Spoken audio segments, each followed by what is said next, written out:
Hey guys, welcome to Splatoon Saturday, your weekly source for all the latest on Splatoon. AMIIBO!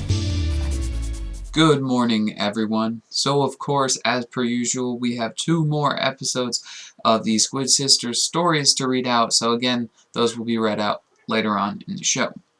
First up, Anaki, the brand we looked at last week, is still called Anaki. They've changed the spelling a little bit with a double N to make it read more like Anaki, which sounds like anarchy, is I think the pun that they were going for. I didn't notice that pun at first because it wasn't a nautical themed pun, but it still counts. Anarchy linking to the punk elements they're drawing upon, obviously. So the shark-like salmonid enemy and the tower enemy that we've seen before in gameplay footage and in screenshots, those guys are actually bosses. We'd only had one boss completely confirmed, and I actually assumed those guys were just a type of enemy, or maybe the tower guy was like a stage hazard, basically. But no, those are actual bosses, and it's also been confirmed that defeating the bosses, every single one of them will give you golden power eggs, which is, I think, how you complete the quote-unquote wave, or how you finish the thing entirely. So be prepared to take down a bunch of waves and then fight that crazy giant boss, or one of these shark-style salmonids that swims around the ink, or one of these towers before you can finish the level.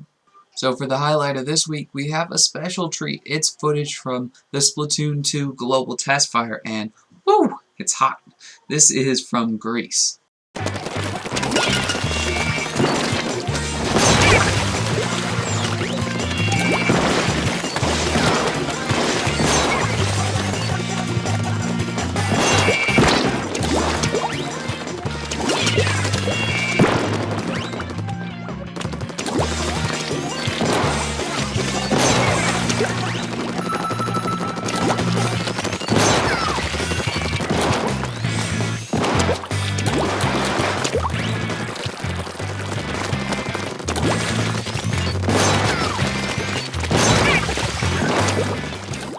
I don't know what to say. That was freaking awesome. Make sure you go give him a sub by clicking the link in the description below. We actually still have a lot more news to go over, so stay tuned. But for now, we're going to read out the Squid Sisters Stories episodes 4 and 5. Chapter 4. How long had it been since they'd visited Arawana Mall together in their free time? They wandered past new stores and some of their old favorites, enjoying the leisure of window shopping. After checking out all the spots they were interested in, they worked up quite an appetite and stopped off at a cafe for lunch. Callie ordered a burger, Marie a slice of pizza. At times like this, talk turned naturally to the work they'd each been doing lately. They swapped stories of workplace happenings and gossiped about their co-stars. Each was concerned for the other, but neither wanted to darken the mood by discussing anything too serious. Callie decided to mention that she'd seen Marie at the cafe that morning. Marie seemed a bit caught off guard, but began talking about her conversation with Krusty Sean without missing a beat. It seems Sean had recently quit his job at Shrimp Kicks. He'd been the store manager there for years, but had long dreamt of opening a place of his own. A friend introduced him to a new opportunity, and Sean went for it. "I hope he'll be okay," Marie said with some concern. "He's always been a bit impulsive." According to Krusty Sean, Annie had been looking for a new gig as well. Truth be told, she'd never been much of a people anemone and felt like she'd given retail the old college try. She'd been keeping busy recently, helping decorate weapons at ammo nights. The more she did it, the more she felt like this detail-oriented part-time job suited her perfectly. "Do you think Annie and Sheldon—" Callie blurted out in excitement. "No way," Marie said, smiling. "Not a chance." It turns out Sheldon was busy himself, planning to expand ammo nights to a second location. He had his eyes on a prime spot in the part of town that was quickly becoming the new hotness for a turf war set. "That Sheldon has always had a nose for business," the girls agreed. The conversation turned to Captain Cuttlefish, more precisely that neither of them had seen him lately. It was true that their schedules had kept them too busy to pay a proper visit, but they hadn't seen his head poke out of the usual manhole recently either. There was no real cause for alarm now that the Octarians had gone tame, and thinking of their grandfather gave them a good laugh. Surely the old rascal will turn up sooner or later. They got lost in conversation, and time slipped away. When they noticed the sun was beginning to set, Callie and Marie decided to head for home. They remembered just how much fun they always had when they were together. Fun didn't quite do it justice, though. It was more than that. Something special that made their hearts feel full. They felt as though the clouds that had been gathering around them had suddenly blown clear. Jeez Louise, these later chapters are so long, and they put so many hard-to-pronounce sentences in there. I mean, you don't know how many outtakes I had to do for that. Chapter 5. Marie was packing clothes into her suitcase. She was getting ready for a trip home to Calamari County. The trip had come about somewhat suddenly thanks to finding herself with a rare 3 days off in a row. Rehearsals for her new show were scheduled to start after this, and she knew she wouldn't have time off again for a while. Her manager suggested some R&R would do her good and sent her on her way. Marie invited Callie to join her, but Callie had an appointment she couldn't miss that day. So Marie decided to head out right away by herself so as not to waste her short vacation. Callie saw her off at the station, promising to catch up with Marie the following day. The train to Calamari County takes 3.5 hours from Inkopolis. Not an epic journey in the grand scheme of things. Still, without Callie by her side, Marie felt lonely, and the minutes ticked by interminably. What? Who puts these words in here? What? Marie hadn't been home in quite some time, and her parents were overjoyed to see her. They sat on the porch together, basking in the sun, and whiling the day whiling? What? What? I give up. She was reminded just how much she loved the place where she'd grown up. Compared to the hustle and bustle of the city, there might not be much happening, but the flow of time felt different here. It felt right.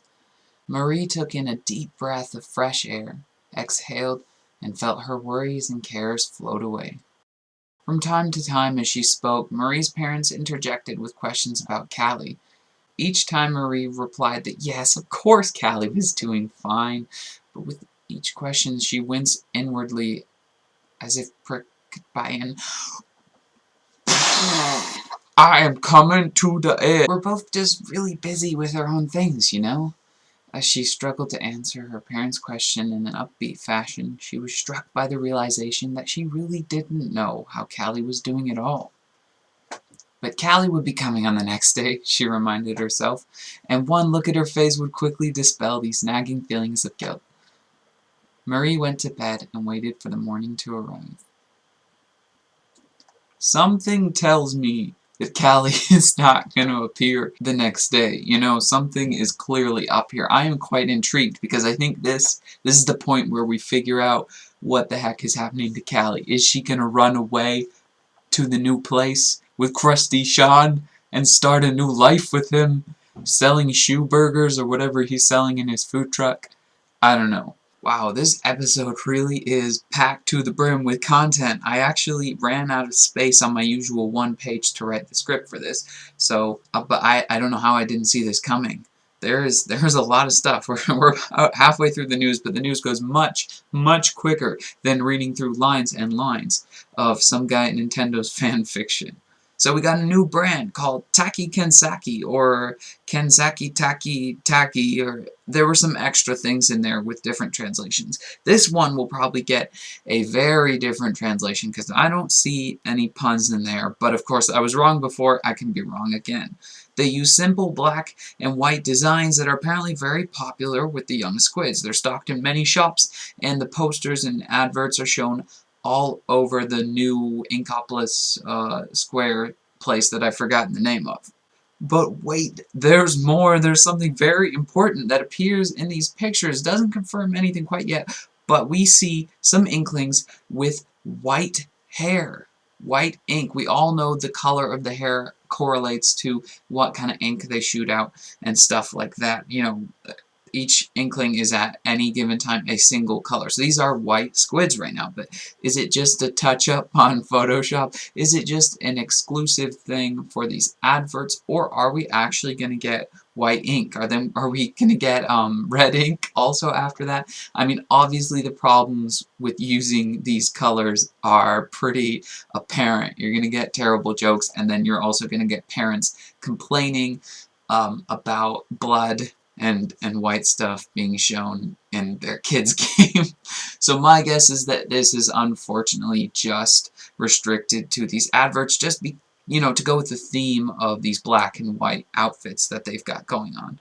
Anyway, this little video of them is really cool, regardless of if we get to use the ink ourselves or not. So the user of this week is Sakura Haruno. He drew this picture for me and sent it to me by email. That's okay. Also, guys, you don't have to have a Twitter. My email is everythingamiibo@gmail.com. Anyway, it's awesome. It's of the gear that I like to use, my favorite gear on my inkling, so it's technically me. So thank you very much for that. That's awesome. You can go ahead and subscribe to his YouTube channel if you feel like it. If you want to be featured as the user of the week, why don't you go follow @everythingamiibo on Twitter or head on to our Discord server. The links are in the description below. So previously I had mentioned a Splatoon 2 tournament at E3 that's coming up, and I thought maybe I would be able to enter, but turns out it's literally 4 teams from around the world entering, so it's a 4-team tournament. There's one from the US, one from the EU, one from Australia, and one from Japan. They've already determined these people. There's no competition to get in. It's from basically the biggest Splatoon tournaments. The winners of those, only the official ones of course, have made their way into this E3 thing. I'm sure the winners already know who they are. The Japan team has been confirmed. The other ones, not yet. So I think we'll go over who's actually entering next week. You guys can watch that by tuning in to Nintendo's E3 live stream on the day of E3, which is June 13th to 15th. So the last piece of news, there's some new gear from Splash Mob, previously already in the game brand, but here's some new stuff shown alongside some stuff that's already been there.